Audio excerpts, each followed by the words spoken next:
It's a challenging time to be a teacher. We don't get paid a lot, the days can be long and exhausting, demands from students, parents, admins, and districts can be intense. There is always room for improvement and there is always more to do.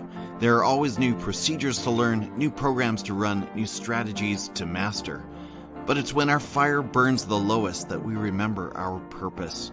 We teach because we're resilient. We teach because we're problem solvers.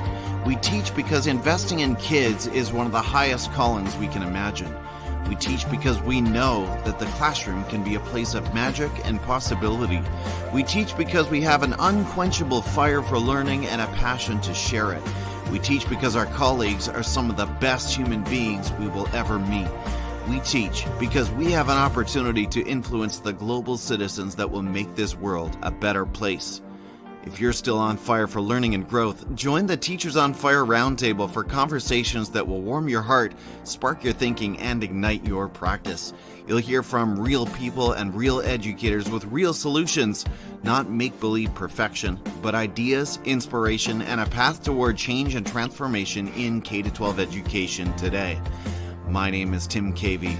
I'm an 8th grade teacher, assistant principal, and the host of the Teachers on Fire podcast. I'm inviting you to join us at the Teachers on Fire Roundtable. Because you matter, your voice is important, and we are all better together.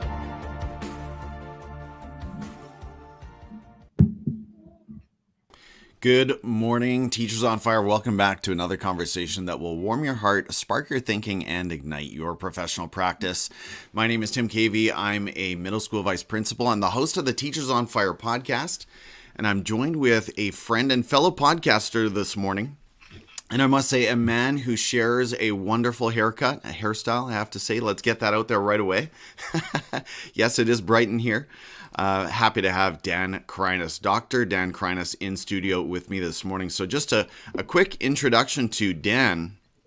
Dan is an education leader. As I said, the host of the Leader of Learning podcast. He is an ambassador for Flipgrid, Nearpod, WeVideo, and Wakelet. In 2017, he was named as an ASCD Emerging Leader. And Dan, it's great to have you here. How are you feeling this morning?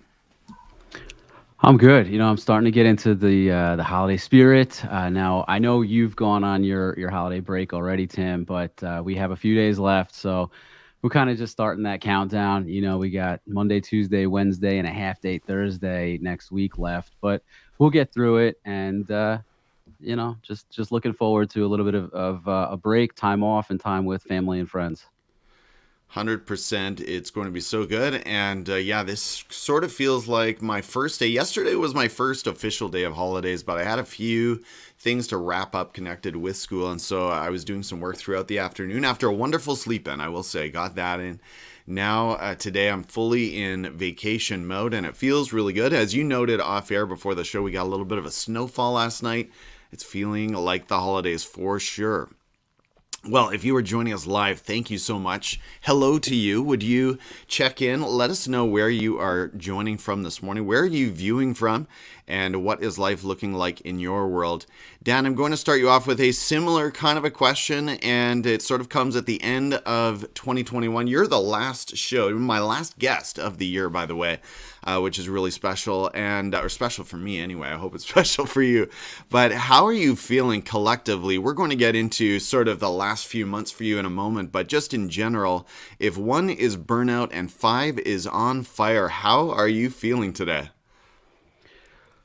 Well, I want to be honest with this one. I think I wouldn't be honest if I said 5. I don't know that and many educators are not at this point completely on fire. It's been a very taxing year, stressful, and I think education educators take things very personally, and I think we've kind of allowed a lot to get to us this year.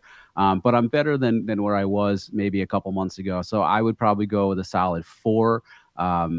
And maybe I just need a little bit of a break and maybe for the new calendar year to start to get to a 5 because I'm hoping to get there soon. Nice. But again, I'm a lot higher than I was a few months ago. Awesome. Yeah, that's sort of what I thought you would say. And it's great to hear that you're feeling like a 4, maybe moving toward a 5. That is awesome. And I feel like I would put myself, I feel like I would put myself at about roughly the same place. And if you are picking this up on the live broadcast, let us know where you are. I saw Phil Cavey checking in from LinkedIn. Phil, good to have you here in the house with us this morning. All right, Dan, you've been transparent about your professional journey this fall, and I really enjoyed listening to your latest episode on the Leader of Learning podcast. I think you've inspired a lot of fellow educators in the process. Now, I know that there's a whole lot more to the story. There's about a 20-minute story to be told there. And if you are interested in hearing the full version, you've got to tune into Dan's podcast. But Dan, can you summarize that story for us and just let people know sort of where you've been and where you are now? Yeah, and thanks for the plug. Of course, if anyone wants to really check out the whole story in a lot more detail, episode 123 just came out of the Leader of Learning podcast, and the title of that episode is Why I Resigned as an Assistant Principal. And so the gist of the story is over the summer, I was hired as an assistant principal. And really, that was a goal of mine, had been a goal of mine for a long time. I've been in administration before, but never in an assistant principal role. And I think out of a 15 or 16-year career in education, much of that time was spent pursuing that goal. But once I got there were aspects of the job, lots of factors that kind of led me to the belief and the decision that may not be a right fit for me, or the right time for me. And whereas I've been in a lot of instructional leadership roles in the past that have allowed me to really work directly with teachers, leading professional development, supporting their growth and transformation as educators, helping them innovate their classroom practices. This position, and albeit only in 3 months, I think we might have people watching this or listening to the podcast who say, but you didn't even give it a chance. Right. And that's probably a fair point. I'll agree. But there were a lot of other factors that made my decision to leave after only 3 months an easier one. But I just didn't see myself getting the opportunities that I really enjoy to support teachers in the ways that I was used to and more comfortable doing. And I kind of wanted to get back to that. And so oddly enough, coincidentally enough, the opportunity opened up for me to go back to what I was doing before I became an assistant principal. And so I've now returned as an instructional coach for digital learning. And again, that's a full-time coaching role that allows me to solely, like 100%, focus on, supporting and coaching teachers and really working with them on improving their instruction, versus all of the many things that took me away from that as an assistant principal, like student discipline. You are coming dangerously close to my world, my friend. But I love everything you just had to say there. And I have to add that being an instructional coach in the digital space, I didn't get the title exactly right, but that sounds really juicy. Sounds like I would have a lot of fun in that space too. It's a really great opportunity. Sorry to cut you off. Before this, I was an instructional coach, but it was more tied to a specific content area. I was a literacy coach or an ELA coach, and the opportunity to get into a digital learning coach space. You introduced me and you mentioned that I'm an ambassador for several ed tech companies. So much of what I was already doing as an instructional coach was about trying to innovate and use more of these digital learning platforms and technologies to get instruction to the point at which it would more closely meet student learning needs. Because I think that students need more of those opportunities to learn digitally and to bring some of that stuff in and make it more relevant for students. So this position made a lot of sense. But I said a minute ago, I might not have given the assistant principal thing a lot of time. I wasn't actually a digital learning coach for very long either, basically just the second half of last school year. And so I guess in some ways I felt like I had some unfinished business there, and that maybe I left that position too soon. So when it came up again, I was eager to get back to it. Yeah. Yeah, and very understandably so. And Dan, I need to remind myself that you are once again moving into this space of really focusing on unless I'm misrepresenting, but I feel like you're going to be immersed in some of the latest in ed tech tools and what is going to move learning forward the most. We've got a great network of friends and fellow content creators who are right into that space, and they definitely energize us as well. Well, I want to stick with this theme a little bit and sort of zoom out. And I know some of your story, and I guess there are some commonalities around.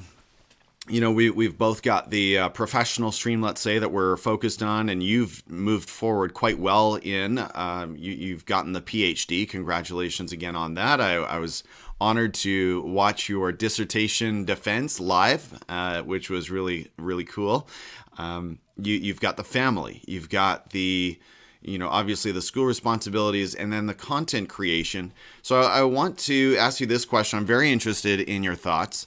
What's been your biggest takeaway when you look back on the last 5 years? I mean, you've sort of been in all of these different spaces. What do you think you've learned about living in alignment with your core values and personal mission? Well, I think first and foremost, I've realized how important it is to be in alignment. Yeah.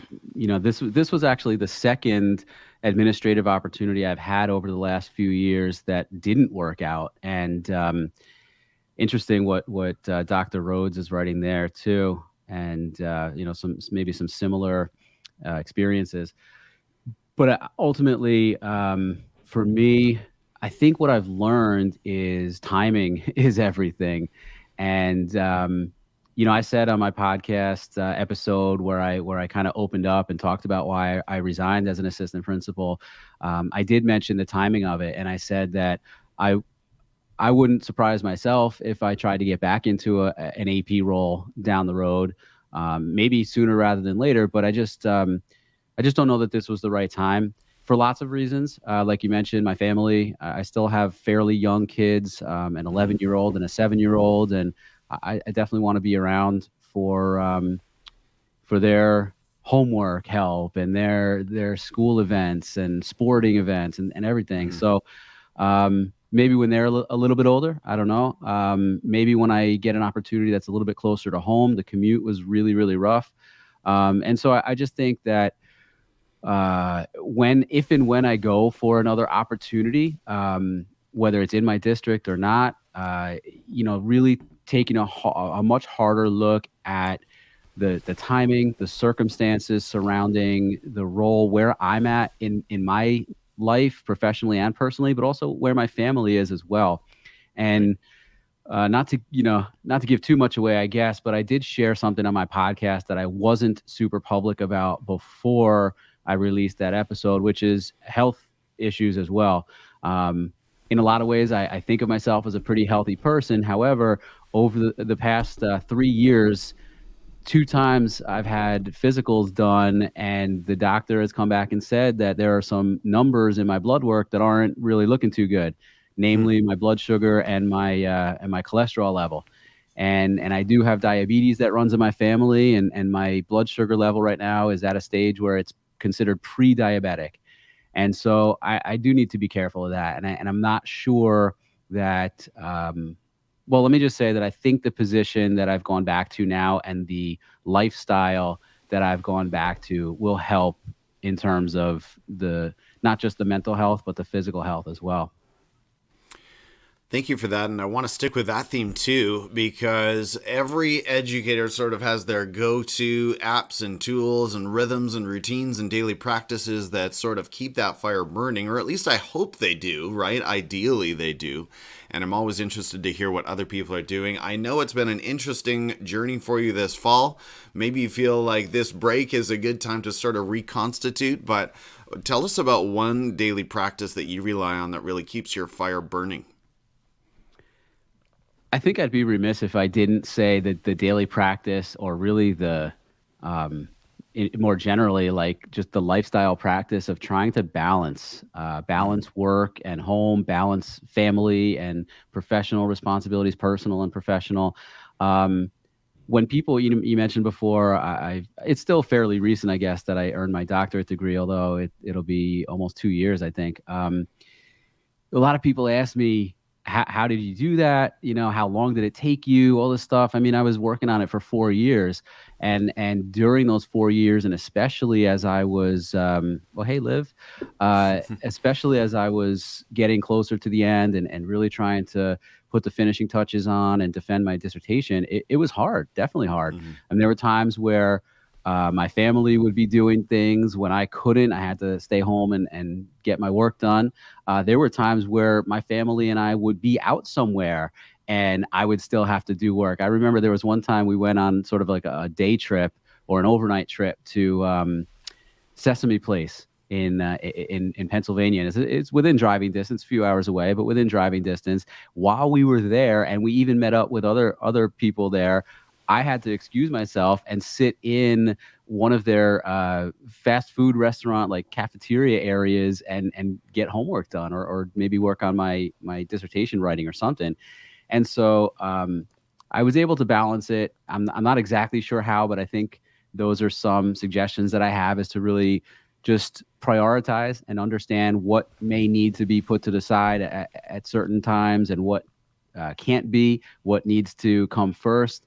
And I guess maybe I'm still, in a way, like, I don't know whether you want to call it a hangover or what, but maybe I'm still at a point in life where I worked so hard on the doctorate that I'm still, a year and a half or so out of defending and completing the degree, that I'm not quite ready to ramp up some aspects of my life yet. I don't know, but yeah, definitely balance. And I think I'd be remiss if I didn't, because I just talked about some health stuff. I've used an app now. I haven't used it religiously at times, but I've used an app for the most part over the past several years to track what I'm eating. And I'm Okay. wondering, maybe for educators, if you're really worried about your health, like I've started to be, and I met with a nutritionist the other day too, even, and I really want to take it more seriously now. But maybe using an app or some kind of system where you can track and really take a closer look at exactly what you're putting into your body and how you're treating your body, because we could talk all we want about mental health. It's been very tough for educators this school year, last school year, even the year before when COVID first hit. But physical health is important too, and taking care of yourself and eating the right things and getting good exercise. It's something that I had an issue with for a while, and I'm really hoping to get better with that. Thank you, Nick Jonas. Appreciate your support on that. Yeah. Oh, Dan, so many good things there. So I'm right there with you. I need to do a little bit of a better job on the nutrition side for sure. And I'm trying to get away from eating, they say 2 to 3 hours before you go to sleep.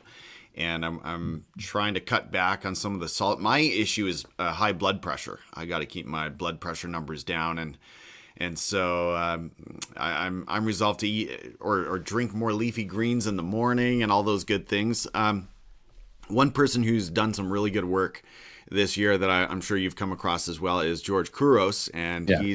he's been tracking his weight loss journey over the last year. And if you're watching this, and you're not familiar with George, you got to get in touch with him. So he's at G Couros on just about any social media. But I was just reading him the other day, and he was saying on Instagram about how you can't outwork the poor eating, which is a temptation, I think, especially for a lot of men who, just stereotyping here, but some of us love our drive-through and our fast food and all the rest of that. So yeah, he's been a great inspiration for me.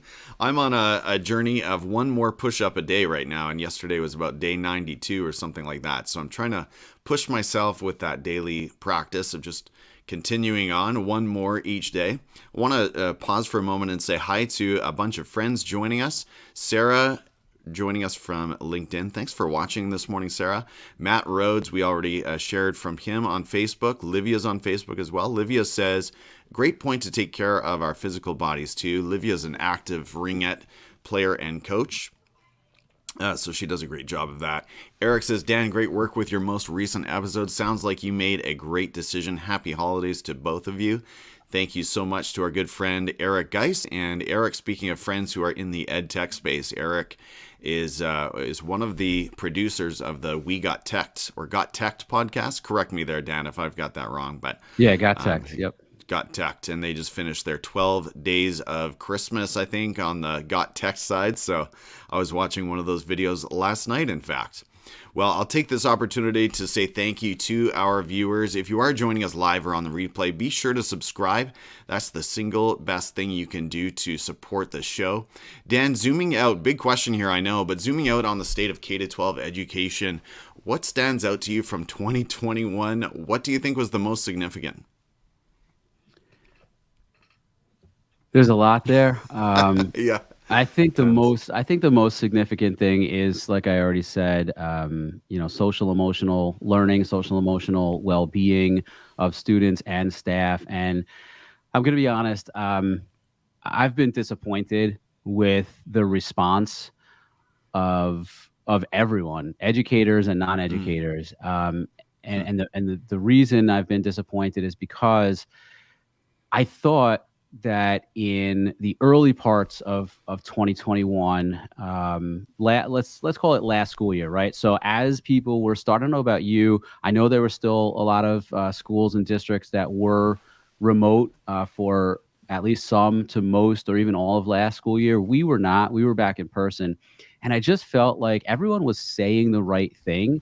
When we do get back in person, we really need to spend time and focus on social emotional learning and bring it into our classes, bring it into our lessons.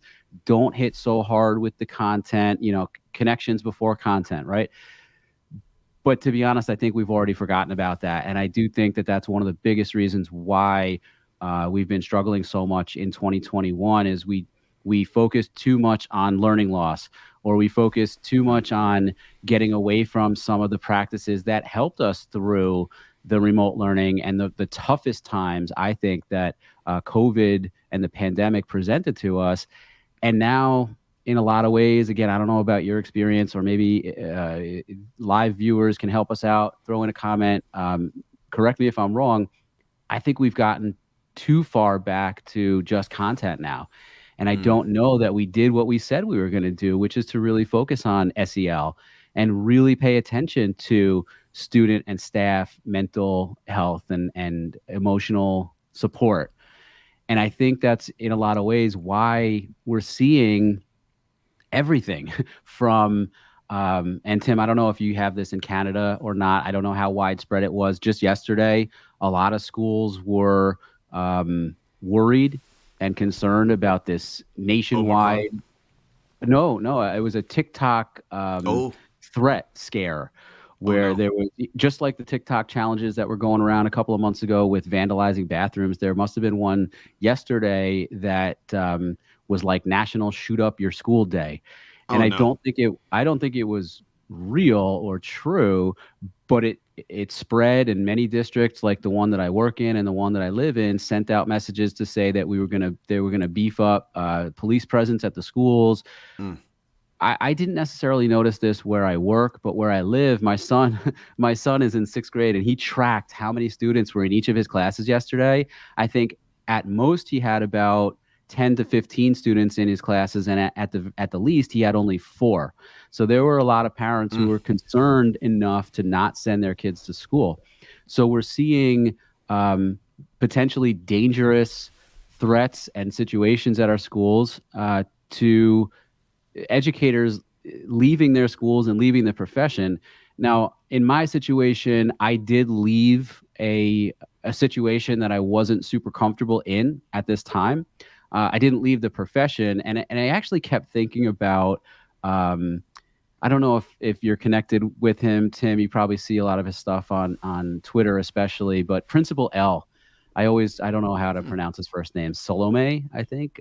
He's a principal in the Philadelphia, Pennsylvania area. Super inspirational. I got to hear him speak earlier this year. And he has, part of his brand, he has this hashtag, I choose to stay, or I chose to stay.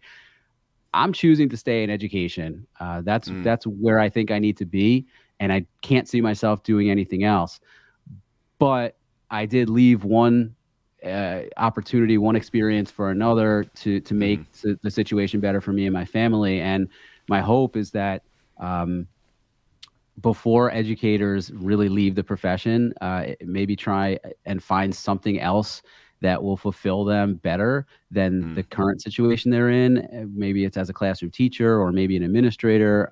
It's really sad when I see educators just leave the profession entirely. And I'm not judging anyone for doing that if that's what they feel is really best for them and their families, but it is sad. I hate seeing that. It's very sad. And you and I have a connection in the New York area who felt very strongly about the mandates that came out this year. That was sort of one of the many big subplots that came down the pipe in 2021. And we know that she is out of the classroom because she feels that strongly about it. So that was another big deal in 2021. But you nailed it, I think, with a lot of the putting Maslow before Bloom kind of thing. We talked a good talk, but did we fall away from it a little bit in 2021? Sarah is with you. She says, disappointed as well. Love the great point on connection before learning. Thanks for the comment, Sarah. And again, for our live viewers, let us know, what do you think was the most significant event or plot line in 2021? Well, let's flip that in a positive way, Dan, and just talk about one deep hope that we have for 2022. This can be personal or national as you look across the state of K-12 education. What's one thing you're hoping for? I mean, I think the obvious is I hope that the pandemic goes away, or at least Yeah. gets to the point where we can really Yes. return to normal. But Hmm. outside of the obvious, and I've already said what my hope is personally in terms of both my mental health and my physical health. And so I Right. think for education, it's getting back to what we said we wanted to do, and that's a lot of things. It's supporting the social emotional well-being of students and educators. But I think, and this may be kind of selfish in terms of my role that I've gone back into. I think there were a lot of things that we said we were going to do as it relates to technology and blended learning in our pandemic educative experiences that we're not doing. Some Hmm. teachers, I've faced situations that I've been in where teachers have said, I used so much technology last year that I'm not going to do it anymore. Hmm. And so I guess that leads me to where my deep hope would be that people can take a step back. And by people, I mean everyone, educators Hmm. themselves, but politicians, parents, I think are maybe some of the biggest culprits where we need to take a step back and say and ask ourselves truly, what is it going to take to get our students future ready and support them through those 21st quote unquote 21st century skills that they're going to need, because going back to pen and paper is not going to work. And Hmm. maybe even using technology all the time is not going to work. I tell people in my role as a digital learning coach, I'm like, I'm not the technology police. I'm not going to scold you. Right. I do have, I do actually have a tool. We follow that now, we follow now the TIM matrix, technology integration matrix. And so I do have a tool that I use to essentially rate teachers' lessons for how much technology they're using. But I'm not going to scold them if they're not using it, or if they don't use it one day because they need to really drill down to skills and they feel like that's the best way they can do it. Listen, you're the professional in charge in your classroom and you know your students best. But I think at the end of the day, we need to realize that the technologies are a part of students' lives, Hmm. and frankly, whatever they want to do beyond their K to 12 education or higher education, they're going to need those skills. They're going to need to know how to do that. Um, I don't reference this all the time, but I do like thinking about sometimes the World Economic Forum as they come out with and project the skills that students are going to need, even in the near future, over the next couple of years. And when I Hmm. think about things like social influence and other aspects of professional lives that do relate to using technology and maybe even content creation like what we do, I just think it's really important that teachers and parents and everybody realize that's a part of life now. And school does need to look different than when we went to school. And so my hope is that we can realize that and we can get back to uh, innovating in education and transforming education to the point where we really do recognize and want to truly improve that aspect of teaching and learning that's going to allow students to get future focused and future ready. I hate to sound cliche, but I just think we've gotten away from that. Yeah. It worries me. It does worry me. Yeah.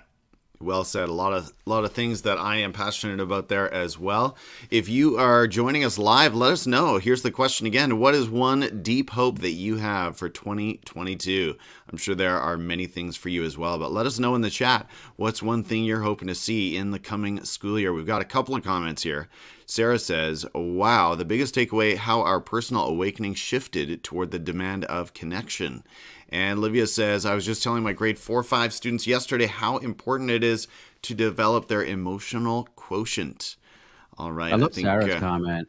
I think that was a little bit of what I was saying before. I think that's really well said, that we recognized during the pandemic how important connection was. Yet when we got back to school, did we really provide opportunities for students to focus on those 4 C's, collaborating and connecting?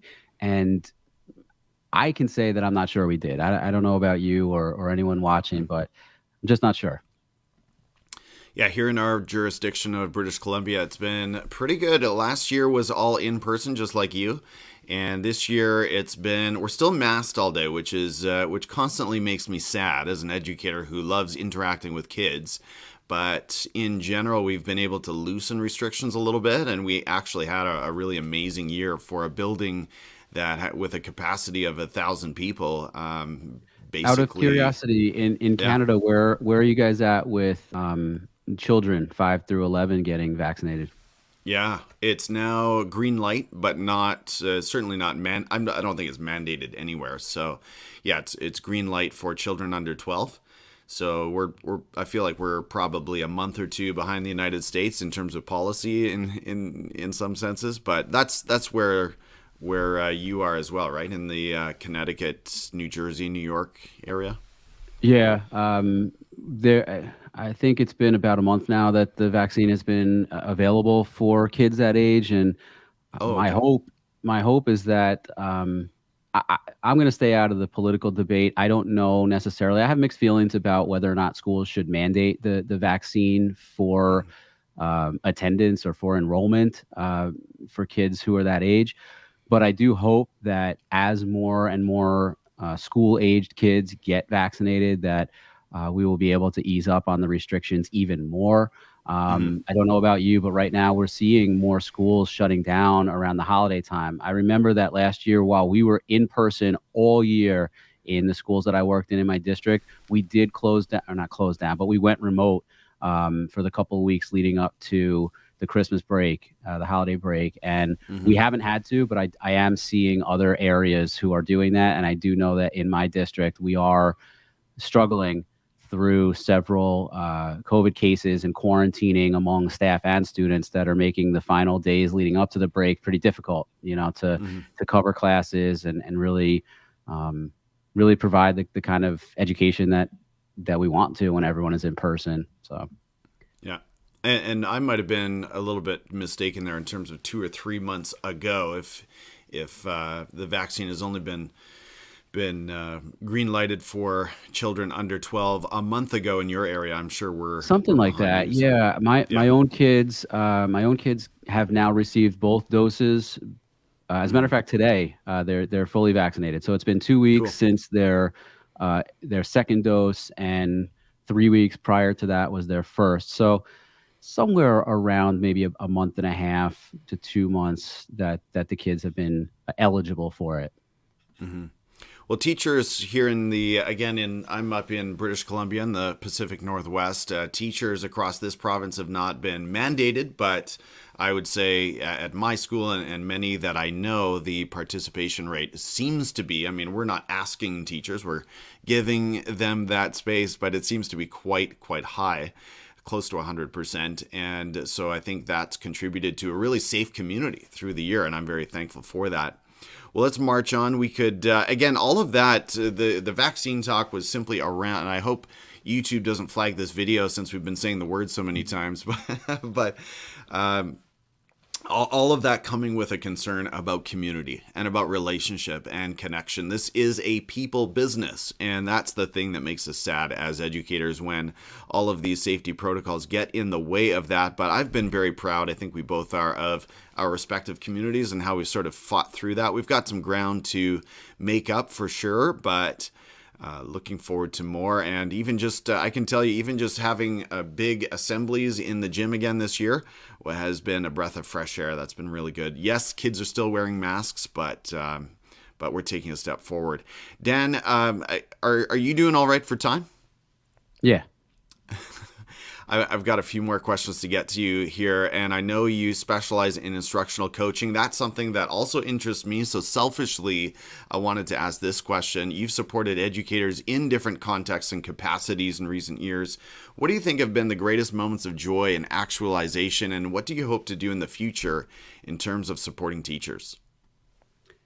I mean, I definitely have moments that I can point to that were a little more grand in terms of really seeing new technologies or new teaching methods implemented at the school.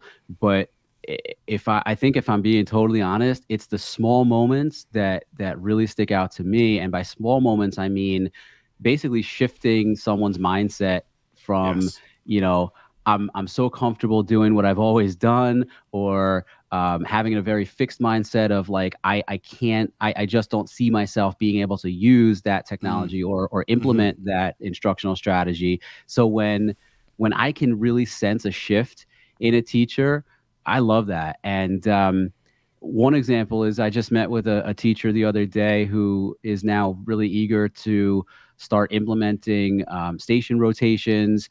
And actually, she's got a few different ideas. This is a world language teacher, and she wants to start using rotations and building in opportunities to bring in technology as it relates to taking her students on virtual field trips.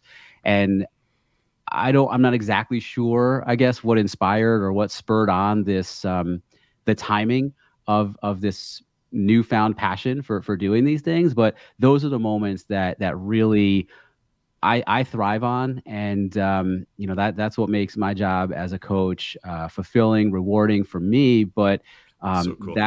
yeah, I mean, that's where we start to really make an impact on like a granular level at the Mm-hmm. school. But that's what helps change the culture and change the environment there. And that's what I was saying before. Like, I was eager to get back to that mainly because I sort of felt like I had unfinished business Mm-hmm. at the school and in my district in this capacity. And so I've been back for about a month now, and it's taken some time. Not everyone is as eager as this teacher that I just mentioned, but I am getting more and more opportunities as every week goes by to meet with teachers, have teachers book time on my calendar for me to meet with them and start really getting into how they can improve their instruction. So it's not even Love it. those big changes that we've made with instruction where we have more and more teachers who are, I don't know, like following district initiatives, which I'm not taking anything away from what they're supposed to be doing as per the district, but it's when those teachers make those mind shifts from I can't do it or I won't do it to, you know what? I think I can. Let me learn a little Yes. bit. Let me check it out and let me give it a shot. I had, this goes back a couple years, but I had gotten into a bit of a debate with someone one time about the word risk in Mm. education. Um, I don't know. I feel like, what do we have to lose? I mean, yes, you're risking affecting a child's education, but sometimes you kind of just need to like dive in and jump in, and you know who's going to actually be there to support you more than you think as an educator? The students. The kids, They're yeah. they're okay with it for the most part. You know, Hmm. I've never really met a student who's like, why are you trying this on us? Like, I don't know. I just that's my own opinion. You might disagree, but I just think teachers should forget about that risk aspect and realize more that sometimes you just need to dive in and try things, and your students will be more supportive than you think they will be. I agree. And often you get their attention in a big way. If you kind of walk in and say, okay, class, students, I don't know how this is going to play out, but we're going to try something new that I've never done before. And wow, you've got them all listening. They're interested.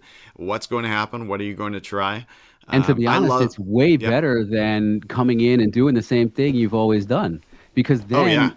then, and listen, maybe this is because I was a bad teacher. I used to get a lot of kids going like, "Oh, we're doing that again," or "Oh, this is so Sure. boring," or even Yeah. "This class is boring." Listen, I Yeah. think I was a pretty good teacher, and I think maybe even the good teachers will get that on some days. But um, if you do spice things up a little bit, try things new, or do things differently on a regular basis, then yeah, the kids should be a little bit more engaged, a little bit more interested in what you're doing in your class. Dan, I think I first came across the Smooth Sounds of the Leader of Learning podcast in about 2018. And I feel like I can remember, I have this memory of tuning in on a particular commute. And I remember the school I was going to, and I remember the boys in the car with me. And yes, they had to listen to my educational podcasts at the time. It's been a pleasure to follow you ever since. And I didn't know that first time I listened that I would be able to sit down with this man in a cafe in Manhattan and have breakfast together. That was amazing. So where do you hope to take the pod in 2022? Well, first, I'm happy to have revived it, but so far it's Yeah. only been one episode back after really what became like a 3-month hiatus for me, Yeah. for lots of reasons. Again, just um, being in a different space in terms of the role that I was in and all that. But so yeah, I mean, bringing it back is one thing. Trying to find some more amazing guests to bring on and hear their stories and have them share their thoughts, their opinions, their experiences is going to be awesome. I'm starting to get some guests lined up, and I'm excited about that. But I think I would like to branch out a little bit more. I think you and I have spoken again about our passion for creating content, especially when it comes to like YouTube. Mm-hmm. Over the past 12 to 18 months, I've done some videos on YouTube that have gotten a good amount of views. Mm-hmm.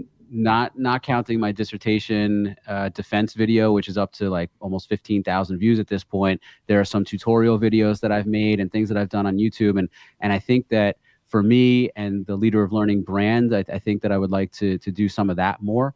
So it's not necessarily podcast related, but Okay. it still ties in terms of the brand and my passion that I'm getting back to and refocusing on, which is to really inspire that kind of growth and transformation in educators and across education. So that's what I'm looking forward to, maybe like I said, refocusing on and recommitting to, I guess, in 2022.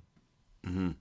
Well, you and I are on the same page. We've got a few friends in this club of conducting these conversations in a live stream or pre-recorded format, and then posting them on YouTube and these other platforms. And I think there's value in it. I hear mixed reviews about the talking heads. I know not everyone's into it. One thing that I like to remind educators about too is that you can consume these at 1.25 or 1.5 as well. So often when I'm folding laundry, I'll turn to YouTube, where in the past I might have turned to podcasts and just listen to a great education conversation, sped up a little bit, so it's a little bit more efficient. And yeah, I get a lot of value out of it. I guess I'm a little bit biased, but it sounds like you are equally as interested and focused on the YouTube side as the podcast side, and that's probably where I would put myself as well.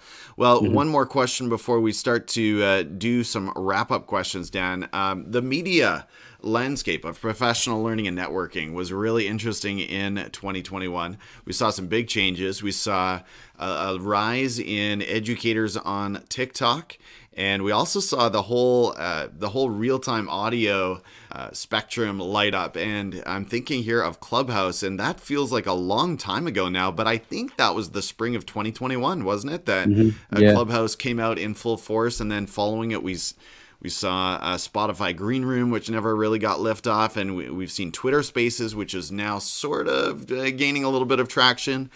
So where do you think it's all going when you think of where professionals, of course, I'm not mentioning all the traditional spaces, where do you think it's all moving in 2022? Well, I guess my hope is that it's moving toward the realization for any educator to realize that they can get what they want or get what they need depending on what role they're in, what their headspace, their mindset is like, what types of social media they like to consume. You know, I know for you and I, we've been on Voxer for a while. I think I got onto Voxer in like 2016, and that's what opened my world to getting connected and really getting this passion for trying to inspire educators that aren't just in my building or in my district. So I think that what it means, and my hope is that now educators realize, and I'm not saying that people need to like do work outside of work hours. What I guess I really mean is like, whatever it is that you want to pursue and get more information about or try, and just learn in education can be found somewhere, whether it's in short form on TikTok, which I'll admit I just got onto TikTok like within the last week or two. It's an interesting space. It's really interesting. I'm still, I guess, learning how to filter out the stuff that I don't need to be seeing, and I certainly don't need my kids to be watching, because I have a middle school age kid who is asking all the time to get social media, and I don't think we're ready for that yet. But yeah, I mean, no matter where you turn, there are ways to find what you're looking for. And in terms of those on-demand audio spaces, like you mentioned, I still think there's something to Voxer in terms of the asynchronous aspect of it. But now Twitter Spaces and Clubhouse have basically taken your chat rooms of the 90s and the early 2000s. I'm thinking like AOL Instant Messenger. Oh yeah, ICQ. ICQ. Yeah, to a synchronous audio experience where you can connect with, like, I'll admit I haven't really been too big into Twitter chats in really the last few years.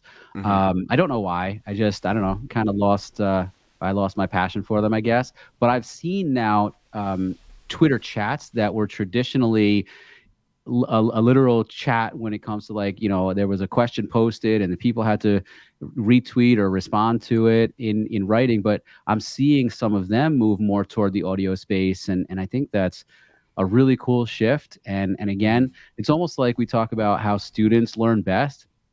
If educators out there like really being part of that on a synchronous level, audio wise, and they don't want to just type it out, or they feel like they get so lost in the Twitter or the TweetDeck, is that was called? Yeah, TweetDeck stream. Then maybe Twitter Spaces or Clubhouse, or I got to give a shout out to Skilled Space, which is a synth company. They do a really good job here too. So I think it's great. And I think, again, I would summarize it or tie it back into just the fact that on-demand aspect of professional development is improving all the time. And whatever you want, you can get wherever you want. Yeah, all the time. You captured that really well. I think Sarah Candela somewhere is clapping for that mention of Skilled Space. She's been pushing that really well, and in fairness, yeah, it's a great little environment, and I haven't spent a ton of time there, but I know it's growing. It's fun to watch. Well, we are starting to wrap up, Dan, so I'll keep this one short. I'll sort of limit you, because I know there are a lot of people here, Dr. Dan, that you could shout out, but is there one person lately that you would say, yeah, you know what, this voice in my ear, this person, this author that I've been reading has really been firing me up and inspiring me? I'm gonna sorry, Tim, I'm gonna name 3 or 4 actually, but I'm gonna keep it to a theme, and you'll probably pick up on the theme. One theme. So here is one theme, right? Not one person. So one theme, but the first person we actually already mentioned, and I would say that that's where I've been getting some inspiration lately, health wise, is George Couros, Yes. former guest on the Leader of Learning podcast as well. Hmm. Um, I'm also going to shout out Che and Pav from the Che and Pav show. Yes. Congratulations on reaching 100 episodes. But I think that's one of the podcasts, because in terms of on-demand professional development, that's how I love to get mine. So they were one that really thrived throughout the podcast, throughout the pandemic, and They kept me did. going. I Yeah. listen in the car. I listen as I'm mowing the lawn and riding the mower and all that stuff. I really enjoy listening to them. And I also want to mention, because we've just recently shared a very similar story in terms of not necessarily being super happy in our current roles in education, and then leaving to find something better for us in education, is Mike Washburn. Mm, I don't know if everybody knows him. They kind of just ended the On Education podcast, but he was a big part of right. that for the past few years, and a good Yep. friend, mutual friend of ours too. And I've really enjoyed kind of sharing that experience with him recently, because he just shared about that as well. That's a great list. Those are people that I love dearly as well, and I was My theme honored is that to. they're all Canadian, I guess. Oh, I totally missed that. Yes, I was going to say, yeah, Mike Washburn at Chain Pav actually was able to sit down. Speaking of sitting down to dinner, I actually had lunch with them in person last year. So some great friends there. And yes, Chain Pav have just rebranded from the Staff Room podcast, and they are keeping it going. So very proud of what they are doing in the Toronto area. And yeah, Mike and George as well. Great shout outs there. Thanks, Dan. Dan, as you sort of think about recharging through the holidays, well, I'll keep the spotlight on myself for a moment. As you think about recharging through the holidays and sort of collecting your thoughts, spending that quality time with family, and then turning your sights, you know how it is as a content creator. You've got this fresh start, this clean slate in front of you. What is one thing you are involved in at the moment that you're really passionate about, looking forward to? First and foremost, the project to get myself healthier in Yeah. 2022. And as I've already mentioned, in terms of content, putting out more podcast episodes and recommitting to that focus on YouTube and creating content there. But in addition to that, something that I haven't mentioned yet is the fact that, earlier this year in 2021, is right around my birthday in February. And when I turned 40, I was also signed to a book contract by EduMatch. I was And wondering. I was wondering. to be Yeah. totally honest with you and anyone listening or watching, I really haven't done anything with it. And maybe, I guess I'm wondering if coming back into a better space for me and my family will allow me to get back to that and to Hmm.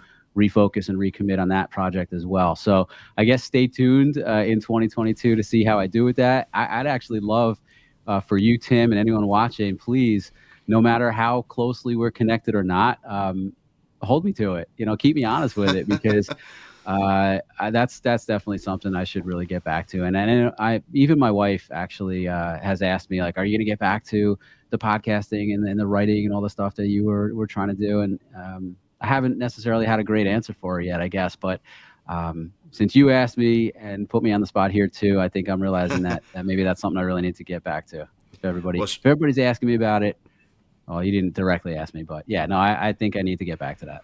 I was definitely thinking about it, Dan, and I'm glad you brought it up. A year ago, I don't know if you remember, but you and I were in a Voxer group based around this idea of writing a book, and we had Dr. Basil Marin. So, yeah. Hope I'm Yep. saying his name correctly. He was very supportive. I think he's sort of gone before us, and he had some good advice. And we had a few other friends in there as well. And I'm there with you. It was, it was just really, really difficult. And I'm sort of having to process. Maybe you and I will talk off air about, like, Yeah. is this even a goal that I should really aim for? I'm not entirely I mean, convinced. I love writing, and I guess I've I do wondered too. in my own head that whether or not writing my own book is as important as I once thought it was. But I have done writing and have had it published.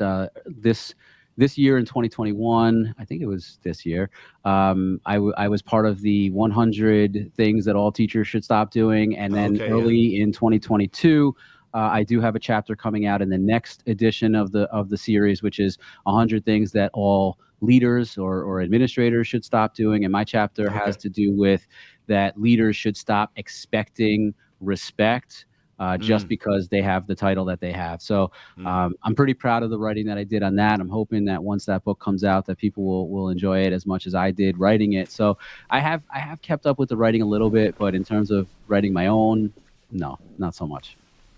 Yeah, you and I will talk more about that, I'm sure. I really enjoy the blogging, as I'm sure you've noticed, and I feel like if I could just go 1 year and put out 1 post a week, 52 posts in a year, then maybe I could start thinking about the book, and I've proven that capacity, but yeah, I'm not sure where the book stands at this point. Dan, it's been a wonderful conversation. I so enjoy you, and as I predicted to myself, I kind of felt like this is just going to feel like a cup of coffee with a friend at a local cafe, and that's what it's been like. So enjoyable, so comfortable for me. So thank you again. If you are in the audience, I want to thank you one more time for joining us today and participating in the chat. I want to mention a couple of friends you showed up here. Rochelle popping in on Facebook, and we had Mel as well. And we've got Che and Pav. I didn't see that. They are here as well on Facebook. Good to see the two of you.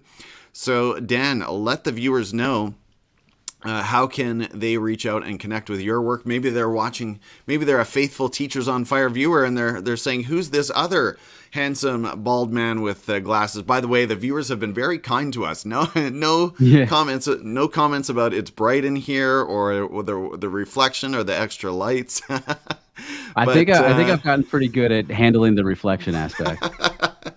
Oh man. But yeah, let people know where they can connect, Dan. Yeah, I mean, if you want everything, leaderoflearning.com is the website, and that'll bring up information about where you can connect with me on social media and follow along in terms of the blog and subscribing to not only the podcast, but my newsletter, which is hovering around 1,000 subscribers at this point, which is great. And then my social media is on there as well. I'm for the most part, I'm on social media everywhere at Dr._Kreiness. I do have a separate Instagram for the show, Leader of Learning. And then, like I've mentioned already, YouTube is where I'm trying to grow and take things to kind of another level. And that's really just youtube.com/Dr. Dan Kreiness. So I'd love for you guys to follow me there and follow what we're doing. And please, if you do follow, let me know and let's interact. And it doesn't have to be all me creating and you consuming. I do really love to hear where everyone's coming from. I have gotten a lot of really great feedback about my most recent podcast episode that's resonating with people quite a bit as it pertained to, why I resigned as an assistant principal, and that's been great. But I love hearing that feedback. It's a fantastic episode, and I'll mention it again. As Livia says, thanks for this conversation, Dan and Tim. Yes, if you are just catching us late in the broadcast, Dan published a courageous episode and one of the most interesting and compelling that I've listened to all fall, I would say, in some time. And he just describes this courageous decision that he made to move positions mid-year, which is something that I think scares a lot of people. But I will say had the blessing of both administrations, and it seems like it's fitting in every way. So congratulations again on that, Dan. And yes, along with Livia, want to wish you and your family and all of our viewers a wonderful holiday season. I will not be back next week on Christmas Day, so this is it for me for 2021. It's been a blast, and Dan, I so appreciate your support and feedback along the way, and look forward to a great year to come. Appreciate you too, Tim. Happy holidays to you and your family, and thanks so much for having me on and giving me a little time. And like you said before, just having that kind of cup of coffee type chat. So good. So good. Take care, everyone. Bye-bye.